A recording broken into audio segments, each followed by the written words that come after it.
우리 출애굽기 말씀을 나누고 있습니다. 오늘 42번째 시간입니다. 율법 이야기가 이어지고 있습니다. 율법은 단지 딱딱한 여러분 법령이 아니었어요.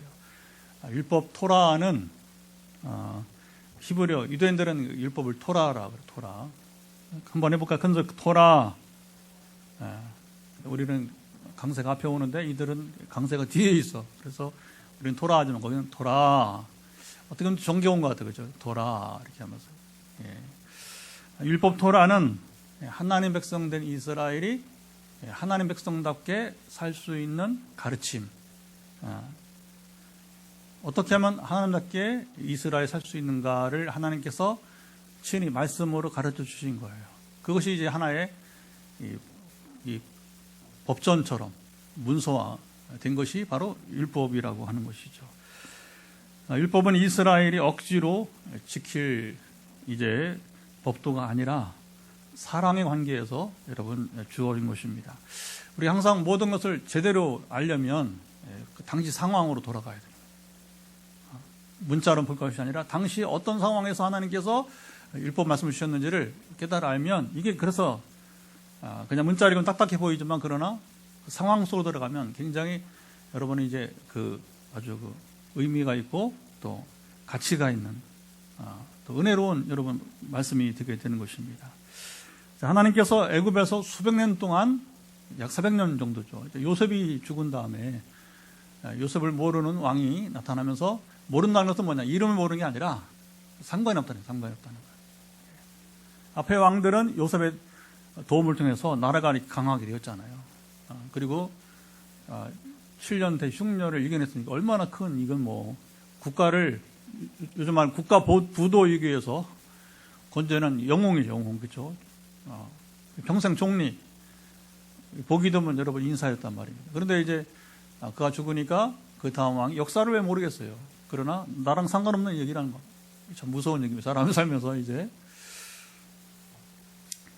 결국 하루아침에 이스라엘이 노예가 되고 하나님은 애굽에서 이제 평생 수백 년 동안 노예 생활하던 이스라엘에게 자유와 해방을 주시게 되었습니다. 자, 이스라엘이 해방과 자유를 누리고 하나님 나라의 백성으로 신분이 거듭난 것은 엄청난 대가지불이 필요했어요. 엄청난 대가지불. 시간도 많이 필요했습니다. 전쟁을 하듯이. 지금 우크라이나 전쟁이 지금 1년을 훨씬 넘어가는데 바로와의 전쟁도 우리가 잘 본문을 보면 1년 이상 걸렸어요. 1년 이상.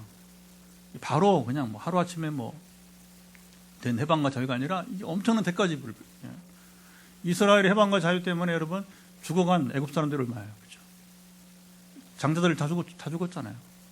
거기 여러분 짐승들 엄청나게 짐승도 희생을 당했잖아요. 그렇죠? 대가지불이 보통 이 대가지불이 아니었어요. 창조 이후로 나타나지 않았던 놀라운 하나님의 여러분 대기적이 바로 이스라엘의 해방과 자유를 위해서 거듭하면서 여러분 나타나게 된 것입니다. 우리가 이미 1장부터 19장까지 충분히 보아왔습니다. 자, 이스라엘의 하나님 백성답게 살아가는 법도를 오늘 본문에서는 어떻게 말씀하고 있는지 이제 또 봅니다. 자, 16절을 보시면 사람이 약혼하지 아니한 처녀를 꿰어 동침하였으면 납폐금을 주고 아내로 삼으라. 약혼한 경우는 이스라엘에서 약혼은 결혼과 다를 바 없기 때문에 약혼한 여자를 꿰어서 이런 부정한 일이 있으면 그 사람은 이제 사형에 처하는 거죠. 그래서 온 동네 사람들이 모여서 이 증인이 있으면 바로 돌로 쳐 죽임 당할 죄였어요. 근데 오늘 본문은 약혼하지 아니한 처녀의 경우인데 어떻게 이 범죄를 처리하느냐 했을 때에 바로 납폐금은 다른 말로 뭐라 하면 신부지참금이라고 할 수가 있습니다. 결혼할 때 신부 댁에 지불하는 비용을 말하게 되는 거예요. 그래서 정식으로 결혼할 때 이렇게 이제 신부지참금을 주고 이제 결혼을 하게 되는데, 이 신부지참금은 부모를 위한 선물이나 우리 뭐 패백할 때 하는 것처럼 하는 그런 여러분 선물이 아니에요. 이것은 훗날 신부가 남편에게 부당하게 쫓겨날 경우를, 이거 참 이제 불행한 거죠. 이런 전제하에. 그러니까 사람들은 일찍부터 뭐예요? 이렇게 그 남편에게 괄시를 받고, 그리고 요즘 말하면 인권적 그 보호를 받지 못한 여성들이 많았다는 거겠죠, 그렇죠?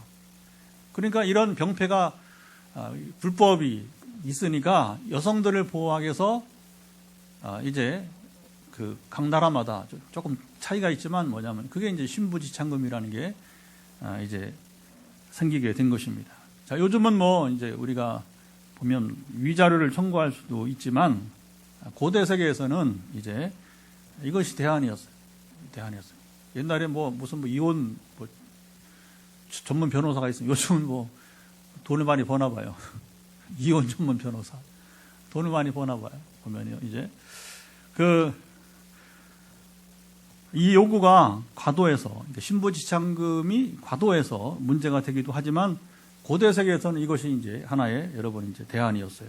자, 만일 처녀의 아버지가 결혼시키기를 원치 않으면, 자, 신부지참금에 해당되는 비용을 바로 지불해 주라. 이 보상, 배상금을 주라고 하게 되는 거죠. 자, 이 법도 보면 우리가 지금 우리 두 절을 보는데 합리적인 그런 법입니다. 자, 하나님 나라 법은 우리가 쭉 봐왔지만 하나같이 상식적이에요. 18절, 20절에는 자, 사형에 해당되는 죄를 이제 언급을 했습니다. 세 가지인데, 첫째는 무당을 살려두지 말라. 둘째는 짐승과 행음하는 수간자는 반드시 죽이라. 세 번째는 하나님 외에 다른 신에게 제사를 드리는 자를 이제 멸하라. 자, 예나 지금이나 우리 그 기독교 신앙, 하나님과는 아주 그냥 여러분 이제 가장 큰 원수가 누구냐면 무당이에요. 무당은 사람들의 마음을 하나님에게서 멀어지게 합니다. 하나님에 가지 않고 교회 가지 않고 이제 뭐냐면 무당에 가는 이 발걸음, 이게 가장 이제 문제가 되게 됩니다. 무당은 귀신의 도움으로 약간의 신비를 발휘하기도 합니다. 어떤 신비가 있냐면 이제 무당들이 소위 강신무죠. 우리 말하면 성령을 받은 자와 어떤 영은 영이니까 귀신이 이제 그 지식을 주는 거예요. 지식을. 그래서 이 강신무들은 이제 손님이 오면 이 사람의 과거를 미래 얘기는 잘 안 합니다. 과거 얘기를 잘 맞춘단 말입니다. 잘 얘기한단 말입니다. 누군지 내가 이게 뭐 압도하는 거예요. 나는 네가 누군지 안다. 뭐 이렇게 해서 압도하는 거예요. 압도. 그리고 이제 지금 고민하는 문제가 뭔지를 지식이죠. 지식. 우리 고린도전서 12장에 보면 성령의 9가지 은사 가운데 지식의 말씀의 은사가 지식의 말씀의 은사. 그게 비슷한 겁니다. 그러니까 영들로부터 지식이 오는 거예요. 차이가 있지만 우리는 성령으로부터 지식을 받고, 제가 기도할 때 저는 성령으로부터 지식의 말씀의 은사를 받고 여러분 축복하는 것입니다. 근데 무당은 귀신에게서 주로 어떻게 되느냐? 그러면 이제 이 무당들은 매일 점을 치니까 밤에 자면 내일 올 손님에 대해서 귀신이 말해준다는 거예요. 그러니까 완전 귀신의 종이죠.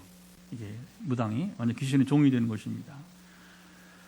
자, 무당은 귀신의 도움으로 약간의 지식과 신비를 발휘하기도 하지만 작두를 타도 발을 베지 않단 말입니다. 일반 사람이 작두에 올라가면 그 살이, 그렇죠?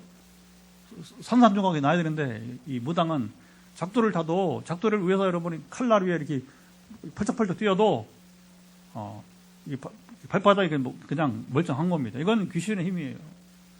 사람이 어떤 훈련을 드린 게 아니라 강신무들이 하는 짓입니다. 그런데 문제는 처방이 없다는 거예요. 처방이. 사탄과 더불어 100% 무익한 존재가 됩니다. 아니, 왜냐하면 만약에 문제도 지식도 알고 그리고 처방이 있다면 사람들에게 올바르게 길을 인도하거나, 그렇죠?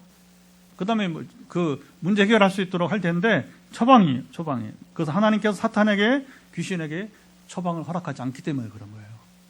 그러니까 손님을 그냥 돌려보내면 이 무당이 뭐 지식은 있는데 아무 도움이 안 되네 그러면 그러니까 자 그냥 돌려보낼 수 없기 때문에 뭘 쥐어보내요?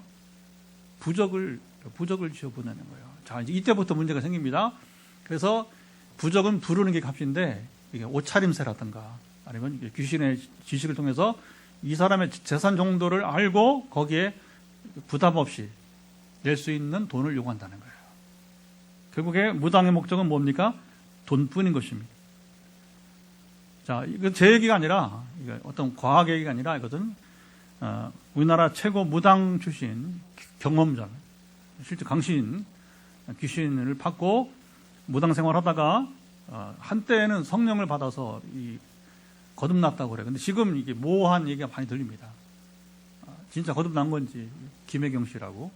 옛날에 당군기 출신인데, 검색해보세요. 그러면 지금도 뭐 이렇게 뭐 김혜경 이단론 이렇게 나오더라고. 간증은 지금도 하는가 봐요. 그러니까 옛 생활을 못 벗어나면 이게 좀 문제가 되는 거죠. 그 옛 신을 완전 떠나야 됩니다. 간증한다면 옛 신을 완전 떠나서 귀신은 완전 자유되어서 이제 하나님의 종으로 살아가야 되는데 그건 지금 제가 자신이 없어요. 본인을 만나본 적이 없기 때문에. 그런데 이제 아주 오래전에 제가 결혼 초기 전도사 때 이분이 간증을 많이 했어요. 그래서 옛날에 추석절에 서울에서 이제 이렇게 고향 가면 고속도로 톨게이트에서 그 테이프를 막 선물을 줬어요. CBS라 이런 데서 이제. 왜냐면 이제 전도용으로. 근데 뭐 다 주는 거죠. 차 가는 때. 그러면 뭐 그 테이프를 들으면서 이제 명절을 다녔어요. 그러니까 그렇게 많은 분량의 간증을 들으면서 제가 이제 알게 된 정보인 것입니다. 자, 하나님 백성이 된 이스라엘에게 최고 경계 대상이 무당이고 바로 우상 숭배자들이에요. 하나님이 이들이 무서워서가 아니라 이들 때문에 뭐예요? 바로 사람들이 하나님에서 멀어지니까 이게 문제가 되는 거죠. 그래서 하나님은 이들의 근본을 바로 제거하라. 그래서 이들을 죽이라고. 완전 죽이라. 생명 끊어버리라는 거죠. 그래서 다시는 무당을 할 수 없게 시리. 초기 기독교는요, 이걸 실행했습니다. 그래서 무당들을 살려주지 않고 초기 기독교 시절에도 그렇게 했단 말입니다. 제가 오늘 자료를 보다 보니까 영국도 1700년대까지 실제로 무당을 죽였다고 그래요. 이건 뭐 아무 백해무익하니까 아무런 유익이 없으니까 그게 국가적으로 여러분 또 우리가 개인적으로도 이 무당은 아무런 유익이 없단 말입니다. 자, 두 번째 짐승과 행음, 수간이죠. 수간은 하나님의 창조 원리에 여러분 위반하는 겁니다.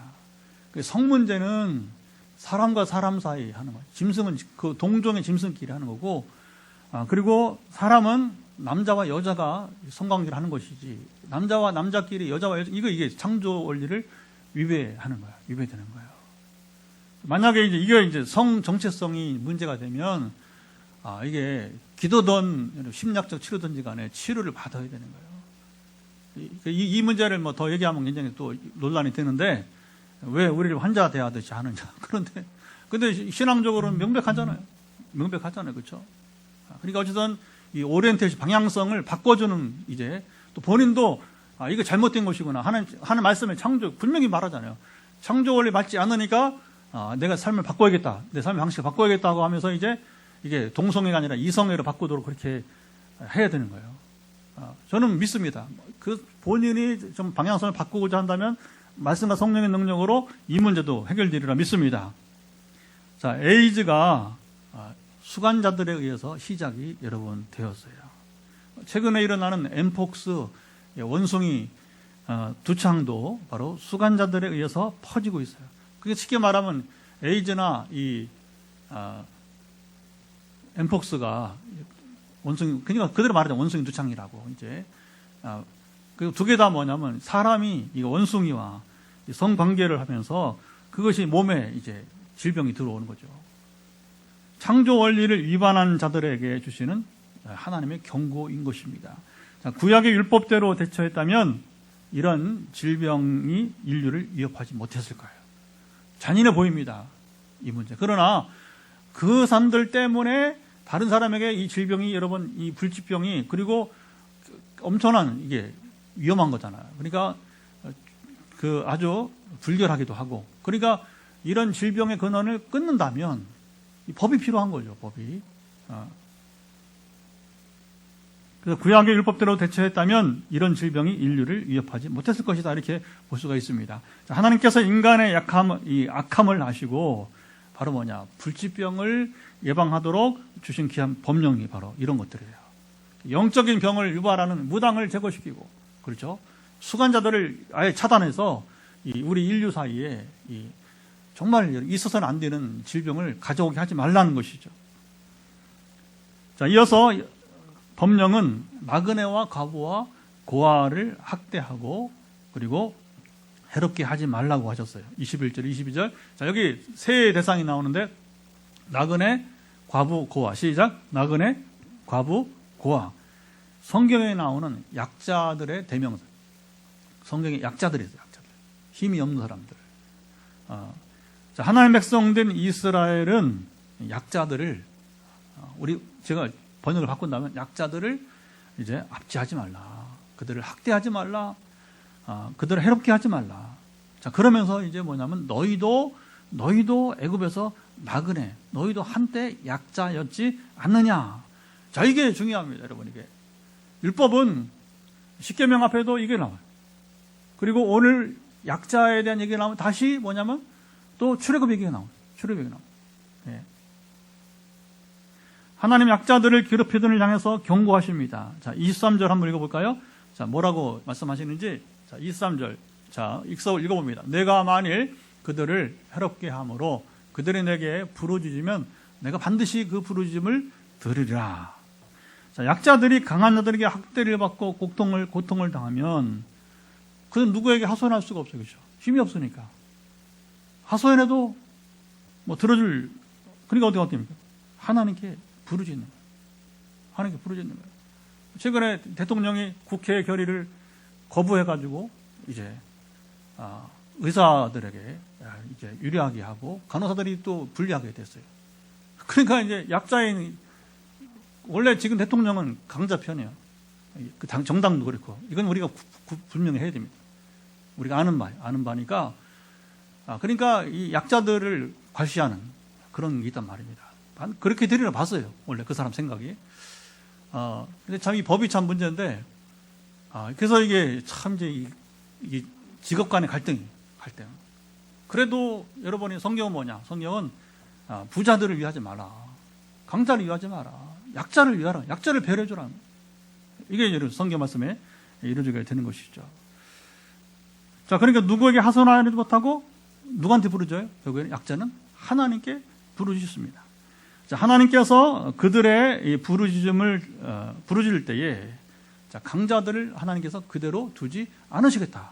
이렇게 확고하게 여러분 경고하셨어요. 자, 하나님은 강자들에게 어떻게 경고를 하셨습니까? 하나님께서는 세상에서 보기 드물게, 이게 보기 드물단 말입니다. 약자들을 향하여서 이렇게 관심을 가지고 그들을 지켜주고자 여러분 하실까요? 좀 전에 제가 우리 대통령이 그랬지만, 여러분, 그 세상이 그래요, 세상이.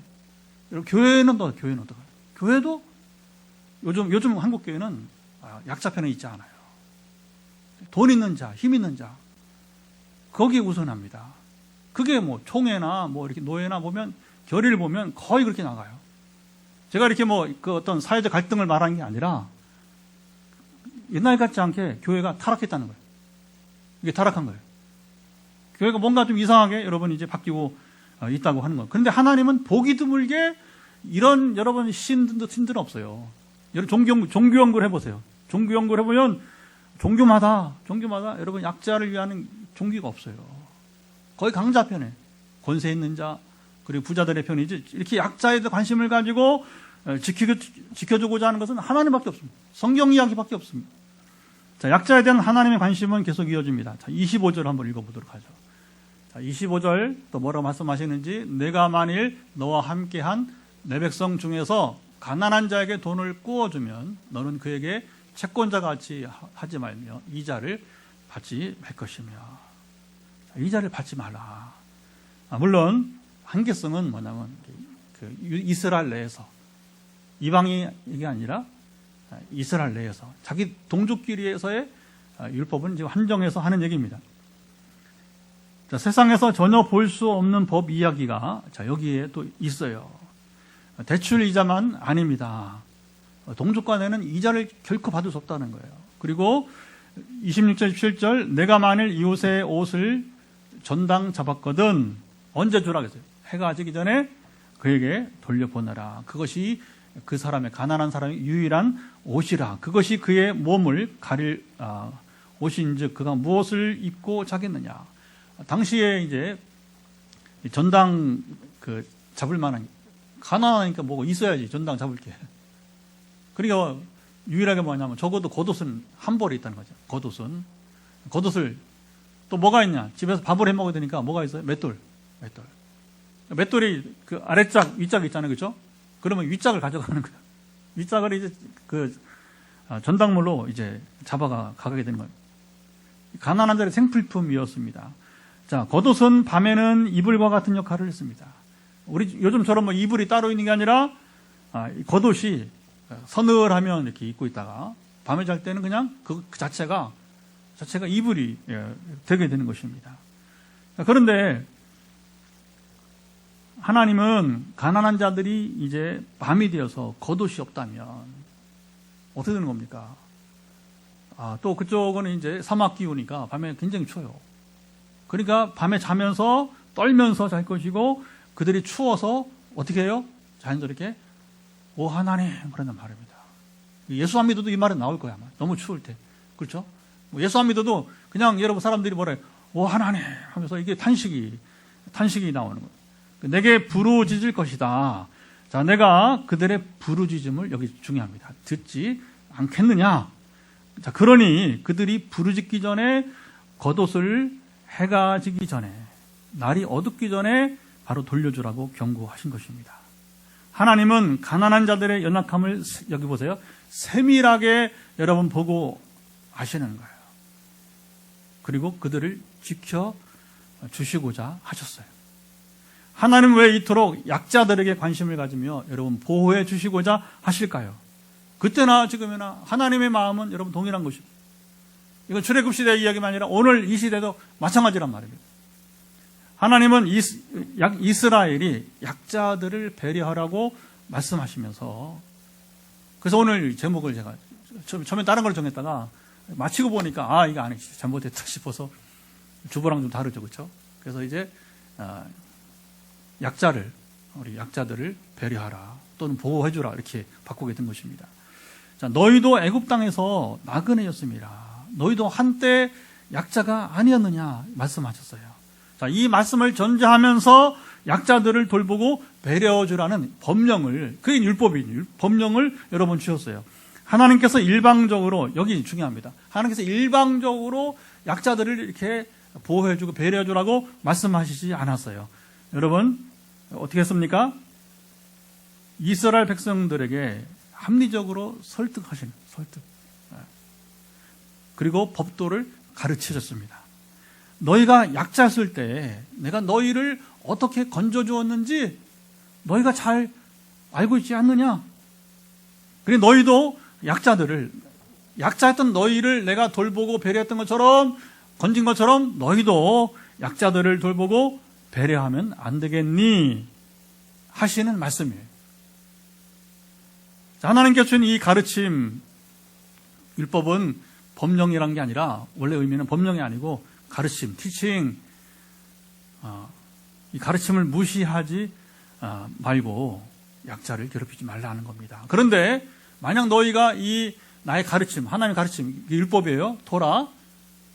이 나의 가르침을 무시하고 약자를 괴롭힌다면 약자들이 누구에게 호소할 수 없으니 반드시 나에게 하나님께 부르질 것이다. 하나님은 이것을 아시고 이스라엘 경고하셨어요. 자, 내가 그들의 부르짖음을 들을 것이다. 자, 24절 한번 읽어보죠. 어떻게 하나님이 이제 약자를 괴롭히는 자들을 향해서 심판하실지 한번 읽어봅니다. 나의 노가 맹렬함으로 내가 칼로 너희를 죽이리니 너희의 아내는 과부가 되고 너희 자녀는 고아가 되리라. 자, 하나님께서 강자들, 부자들에게 주신 경고는 너희가 약자들을 돌보지 않으면 내가 너희를 어떻게 한다고요? 이제 멸하고, 다시 말하면 여기 심하게 말하면 칼로 너희를, 이게 얼마나 여러분이 끔찍합니까? 제가 부드럽게 말한 게 너희를 멸하고, 여기 성경에서는 너희를 칼로 죽일 것이다. 그리고 너희 가족들이 이제 약자가 될 것이다. 아내가 가부가 되고 자녀가 고아가 되니까 이제는 이게 역전되는 거예요. 너희가 한때는 약자들을 괴롭혔지만, 그러나 너는 죽고 너희 아내와 너희 자녀들은 약자가 되어서 이제 또 다른 부자들에게 고통을 당하게 될 것이다. 심판을 아주 톡톡히 받는다 하는 얘기겠죠. 하나님은 언제나 사람들을 심판하고 이제 죽이는 것을 기뻐하지 않으십니다. 사람들이 마음을 회개하고 돌이키고, 그리고 하나님이 주신 가르침, 토라라고 있죠. 가르침대로 따라 살기를 원하세요. 자, 예나 지금이나 종말이 이제 올 때까지 하나님 마음은 언제나 동일하심을 믿습니다. 사람들이 악하기 때문에, 자, 이거 보세요. 사람들이 악하기 때문에 이렇게 경고의 말씀을 하시면서 오늘 본문과 같은 이제 율법을 주셨어요. 자, 우리가 이제 율법 해석을 좀 익혀갑니다. 우리가 지난번에 예수님의 산상수훈 이야기를 하면서 이제 말씀드린 바 있어요. 성경들이세요. 그 산상수훈을 예를 들어서 말씀드린, 왜 그러냐면, 산상수훈은 예수님께서 모세 시대에 왜 율법을 주셨는지를 다는 못하잖아요. 그러니까 일부 몇 가지를 예를 들어서 해석을 하시고, 그럼 왜 모세에게 이때에 이런 율법을 주셨는지를 예를 들어서 살인, 간 이런 몇 가지, 그렇죠? 예를 들어서 해석을 하시고 이제 풀어주시게 됩니다. 자, 그런 건 뭐냐면 이렇게 율법을 해석하라, 적용하라고 예수님이 본을 보이신 거예요. 그러면 우리가 이제 그 산상수훈의 율법 해석처럼 따라서 우리가 이 오늘 본문을 해석한다면 어떻게 볼 수 있습니까? 이자나 전당 잡는 것에 대해서도 약자들을 너그럽게 대해주라는 가르침을 주셨어요. 자, 우리가 법을 말하기 전에 하나님의 가르침이다. 자, 겉옷은 해가 지기 전에 돌려주어 밤에 추위에 떨지 않게 해주면 안 되겠니? 이게 하나님 마음이란 말입니다. 맷돌 윗짝을 전당 잡을 때도 마찬가지입니다. 자, 신명기 24장 6절 보면, 사람이 맷돌이나 그 윗짝을 전당 잡지 말지니 이는 그 생명을 전당 잡음이라. 자, 하나님께서 약자들의 형편을 아시고 이렇게 구체적으로 말씀하셨어요. 맷돌은 식사 준비를 하는데 필수품이었어요. 맷돌이 있어야 밥을 해먹는 거예요. 곡식을 옛날에, 우리나 지금은 다 도정을 다 해가지고, 그죠? 뭐 밀가루 뭐 다 우리가 뭐 이제 그냥 전분으로 받잖아요. 그렇죠? 그리고 뭐 지금 뭐 맷돌질 할 일이 별로 없어요. 뭐 특별한 요리를, 그 요즘은 뭐 믹서가 대신하니까, 그렇죠? 믹서가 맷돌 기능도 하잖아요. 그렇죠? 그러니까 뭐 믹서기도 있고, 그러니까 애들이 이거, 우리 요즘 애들이 읽으면, 목사님 믹서에 있는데 그럴 것 같아요. 믹서기 있는데 뭐 무슨 말씀 하십니까? 그러면 안 되는. 옛날에 믹서가 어디 있어요? 유일한 준비가 맷돌. 그러니까 그것을 전당 잡으면, 맷돌 윗짝을 전당 잡으면 밥을 먹을 수 없으니, 여기 보세요. 얼마나 세밀하냐면 하나님이 그 생명을 잡는 것이라 하나님께서 가르쳐 주셨어요. 여러분, 이게 중요합니다. 이렇게 하라 명령하신 것이 아니라 율법은, 토라는 그렇게 살도록 이스라엘에게 가르쳐 주셨습니다. 자, 그들이 저녁에 밥을 하지 못하고 배가 고프면 그들 역시 어떻게 합니까? 괴롭힘 당하던, 여러분, 부자 괴롭힘 당하는 사람이 부르짖듯이 이들이 배가 고프니까 하나님께 부르짖을 것이고, 하나님은 여기 약속하십니다. 나는 그들의 부르짖음을 들을 것이다. 뭐예요? 그들의 원한을 갚아주겠다는 겁니다. 쉽게 말하면 이제. 자, 27절 또 읽어보겠습니다. 자, 27절 보면 오늘 마지막 말씀에 뭐라고 말씀하냐면, 이제 내가 들으니, 그가 내게, 시작, 그가 내게 부르짖으면 내가 들으리니, 거기부터 시작, 그가 내게 부르짖으면 내가 들으리니 나는 자비로운 자임이니라. 자, 하나님은 가난한 약자들에게만 자비로운 분은 아닙니다. 이걸 오해하면 안 되는 거예요. 하나님은 부유한 강자들에게도 자비로운 분이세요. 부유하고 권력 있는 자들이 가난한 자들을 압제하고 학대할 때는 상황이 달라지는 거예요. 하나님은 본래는 모든 사람에게 자비로우신 분이십니다. 사랑의 하나님이십니다. 그러나 악을 행하는 자들에게는 상황이 달라지는 것입니다. 하나님께서 강자들을 비참하게 심판하십니다. 부자들을 멸망시키고 그들의 아내는 과부가 되고 자녀들은 고아가 되게 하신다고 확실하게 여기 약속하셨어요. 자, 이 말씀을 하시며 나는 자비로운 자라고 말씀하셨어요. 자비는 하나님의 성품 가운데 여러분 하나입니다. 하나님의 자비하심에서 가장 위대하게 나타난 것은 그의 독생자 바로 예수님을 이 땅에 보내주신 것입니다. 자, 하나님께서 율법도 주시고 하나님의 뜻을 따라 살도록 촉구해. 그래도 사람들이 여러분이 이제 예나 지금이나 살지 못해요. 못하기도 하고 안 하기도 하고. 그렇죠? 우리가 하나님 말씀을 지키지 못하기도 하고 안 하기도 하고 양면이 다 있어요. 사람들이 자기들 임의로 살도록 방치한다면 여러분 가난한 자나 부자나 모두가 심판을 받고 멸망할 수밖에 여러분 없었어요.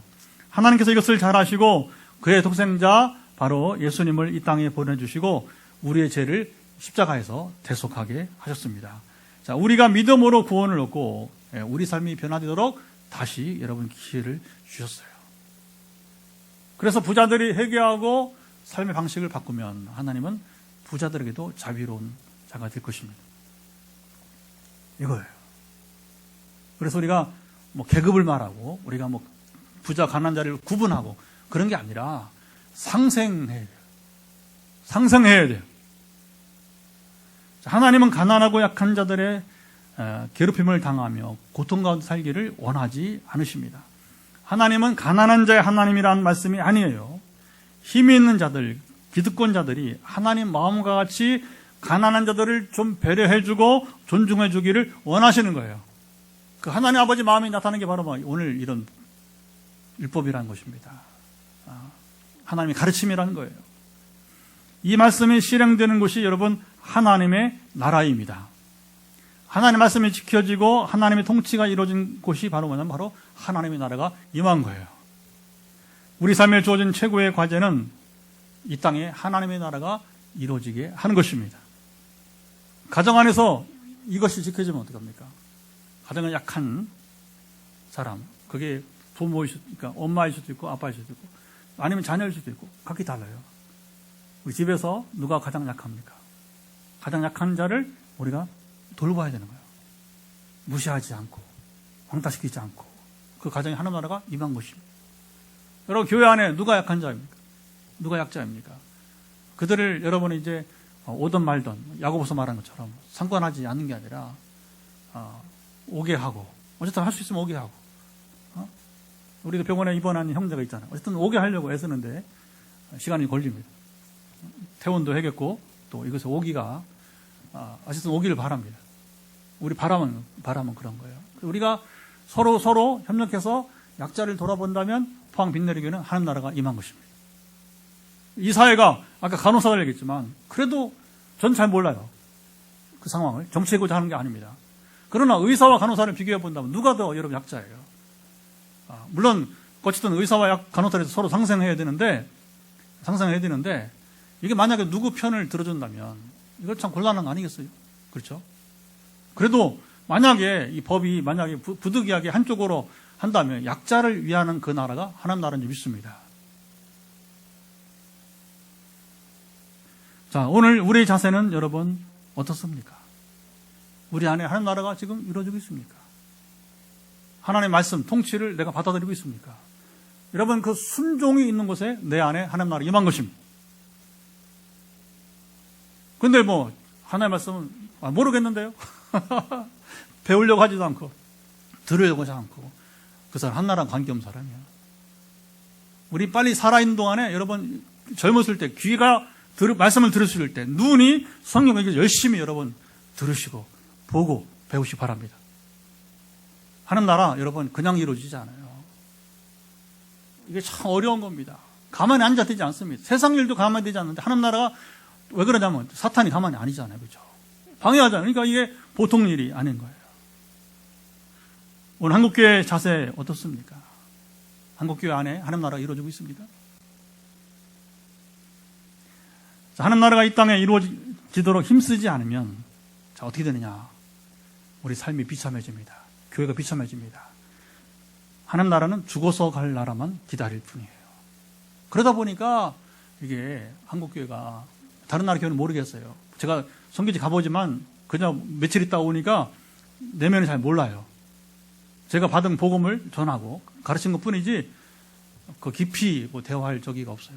그렇게 시간과 상황이 안 돼요. 조금씩 물어보긴 합니다.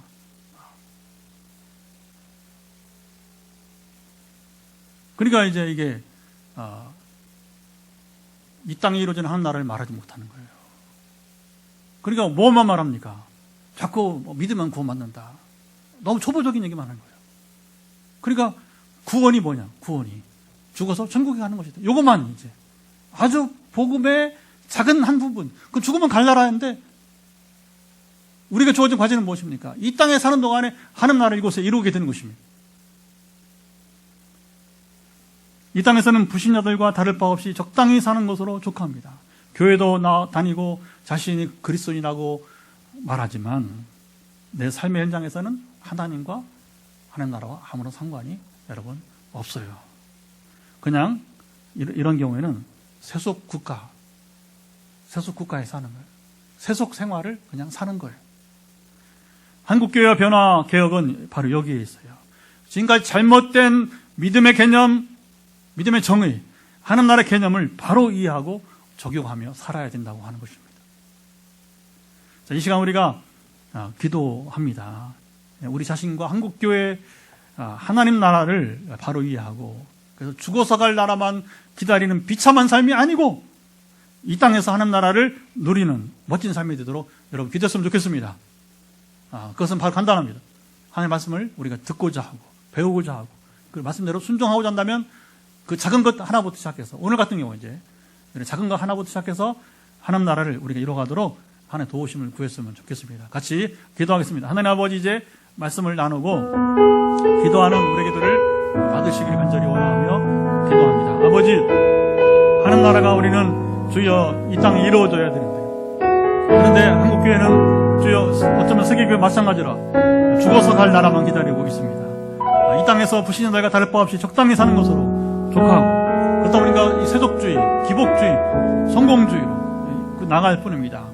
주님 교회도 다니고 자신은 그리스도를 말하지만 내 삶의 현장에서 하나님과 하나님 나라 아무런 상관없이 살아가고 있습니다. 그냥 세속국가에 살며 살 뿐입니다. 한국교회의 변화와 개혁은 바로 여기에 있는데 우리가 기도합니다. 지금 잘못된 믿음의 정의와 하나님 나라의 개념을 바로 이해하고 적용하며 살 수 있도록 주여 도와주시기를 원하나이다. 이 땅에서 하나님의 통치가 그 나라가 임하는 것을 우리 가정이 먼저 하나님 나라가 되게 하시고 우리 교회가 참으로 하나님 나라가 되게 하시고 또 아버지 참 우리가 사는 이 지역 포항시가 우리 대한민국이 하나님 나라가 되기를 소망하며 기도합니다. 주님 하나님을 경외하는 자가 대통령이 되어요. 하나님을 경외하는 자가 참으로 리더가 될 때에 이 오늘 말씀대로 약자들을 또 아버지 참으로 이제 배려하는 그런 사회가 되는데 우리는 참 먼 나라에 살고 있습니다. 긍휼히 여기시고 불쌍히 여기시기를 간절히 원합니다. 아버지 사랑하사 약자들을 돌볼 수 있는 주여 아버지 참으로 이제 약자들을 우리가 배려할 수 있는 그런 풍토가 교회 안에도 또 아버지 참으로 이제 우리 사회에도 있게 하시고 함께 하시며 지켜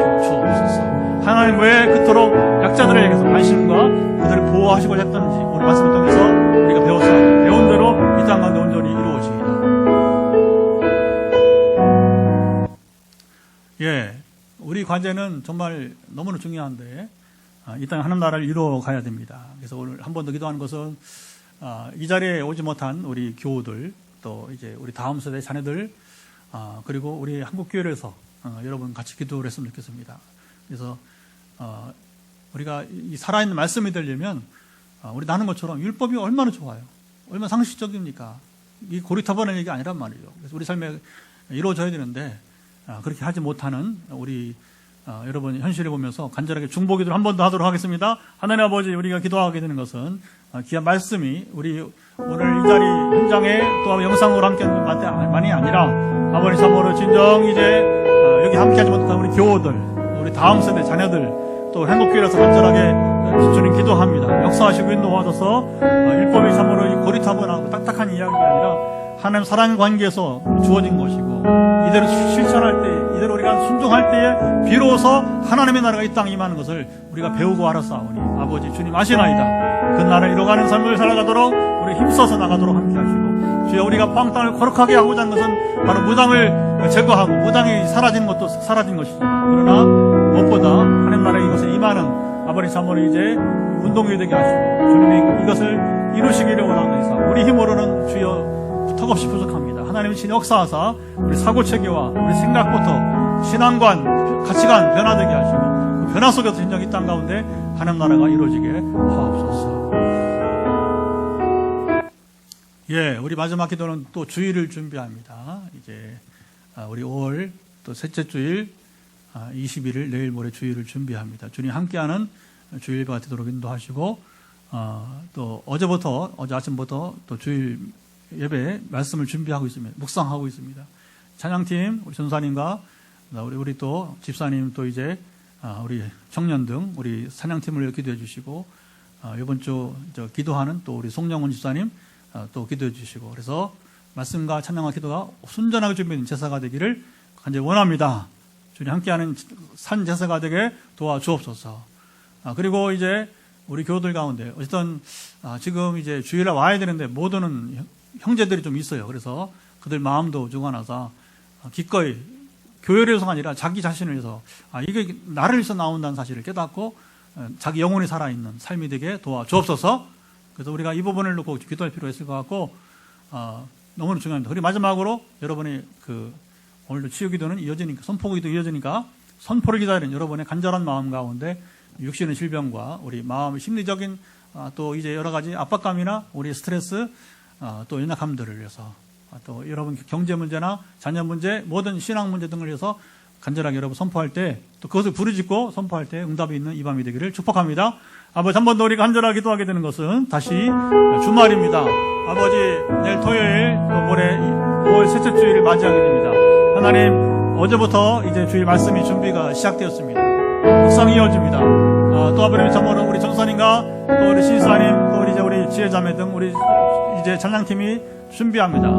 준비가 잘 이루어지리이다. 이번엔 또 이제 하준이까지 함께하는 참으로 이제 찬양의 제사가 될 텐데 잘 준비되는 또 예배가 되게 하시고, 또 기도로 준비하는 성지사님 모두가 합력하여서 예배위원이 되어서 준비한 일들이 복되기를 소망하오니 함께하사 지키시기를 간절히 원하며 기도합니다. 우리 교우들 가운데 특별히 주일날 꼭 와야 되는데 교회에서 나오는 발걸음이 아니라 정말 나 자신을 위해서 나 자신이 사는 시간이 되게 하시고 주일과 기쁨이 나오도록 우리 몇몇 형제들 사랑하사 이름을 부르지 않지만 주님 마시고 싸우니 강건하시고 지키시기를 원하나이다. 주여 그때 발걸음을 인도하시고 자신의 영혼이 사는 귀한 산제사가 되도록 함께 하시고 지키시기를 원하나이다. 우리 한국계 모든 예배들을 붙들어주시고 특별히 말씀을 준비하는 주의종들, 우리 참으로 안수받은 목사님들 사랑하시고 함께 하사 온전한 하나님나라 선포하게 하시고 계속해서 주님 세속주의, 주님 기복주의를 전하는 설교가 되지 않게 하시고 살아있는 말씀, 하나님 나라를 증거하는 말씀들이 선포되기를 예수 그리스도의 이름으로 선포합니다. 그들 이루어지이다. 함께 하시고 지키시기 원하며 우리 마지막 기도는 늘 화요 말씀 치유지 펴둬버려서 우리 연약함들을, 혹시 연약함, 마음에 지금 중압감이나 여러 가지 심리적 약함들, 또 아버님 참으로 경제 문제, 자녀 문제, 우리 모든 잡고 있는 아버님 참으로 답답함들을 호소할 때 이 밤에 역사하시고 응답하사 내가 그들의 부르짐을 들으리라 말씀하신 주님께 오늘 우리들의 부르짐을 들으셨사가 주여 되게 하시고 함께 하옵소서. 하나님 아버지, 오늘도 우리 금요기도에 1시간 남짓 하고 기도를 하게 될 때인데, 현장에서도 이제 우리가 안수기도도 하고 또 개인기도도 하고 또 가정에서도 이제 유튜브 끄지 말고 음악소리를 들으면서 10분 이상 또 기도하면서 오늘 금요기도 마치게 도와주시기 원하오며, 우리 마지막 드린 우리 중보기도, 또 아버님 주일 준비하는 기도, 육신의 연약함을 회복하기 위한 기도, 한국교회의 올바른 가치관과 주님 아버님의 올바른 신앙관을 가지고 주님 죽어서 갈 나라만 가르치지 말고 이 땅에 이룰 하나님 나라를 가르칠 뿐만 아니라 실제로 이뤄가는, 그래서 이 땅을 거룩하게 하는 역사들이 반드시 일어나게 도와주시기를 원합니다. 우리의 가장 근본된 포항 땅을 거룩하게, 통일의 선봉, 주의 전부 이것이 무엇인지를 더 우리 깊이 깨달아 알아가면서 우리는 턱없이 감당할 수 없습니다. 하나님의 이름이다. 하나님 우리를 통해서 이 땅을 거룩하게 하시옵소서. 이 땅 하나님 나라로 만들어 가시기를 원합니다.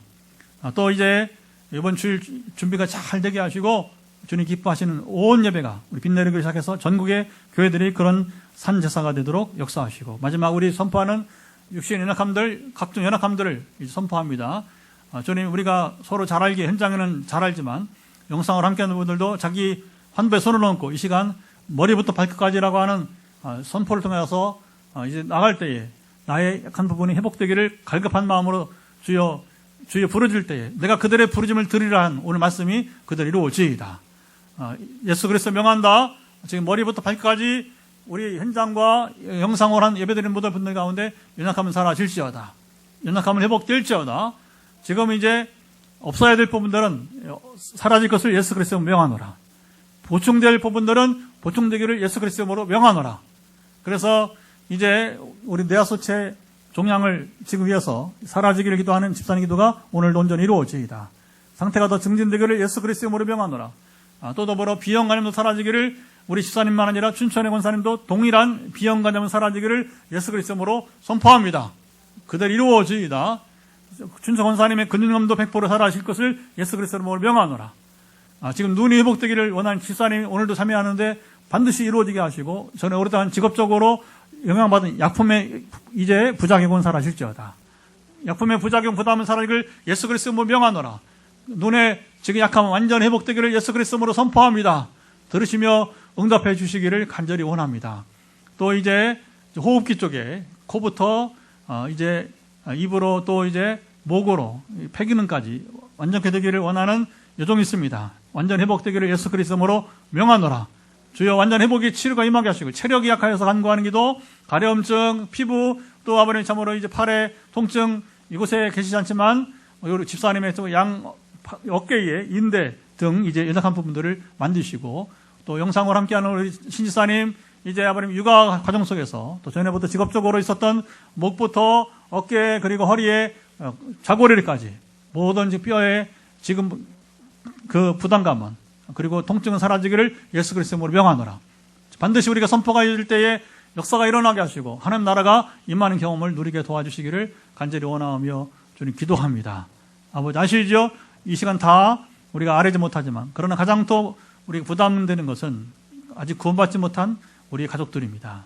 주여 사랑하사 멀리 있는 사람 아니라 우리 가족들 가운데 아직 구원받지 못한 믿음의 사람들, 주여 구원받지 못한 우리 사랑하는 가족들, 혈육들을 사랑하시고, 바울이 정말 자기 고륙, 혈육을 위해서 자기가 그리스도의 사랑 끊어질지라도 원하는 바라고 했는데, 정말 우리 이런 마음으로 간구할 때에 반드시 우리 아버님 참으로 이제 구원받지 못한 온 가족들, 남편이든 자녀이든 부모든지 간에 관계없이 응답해 주옵소서. 허락해 주옵소서.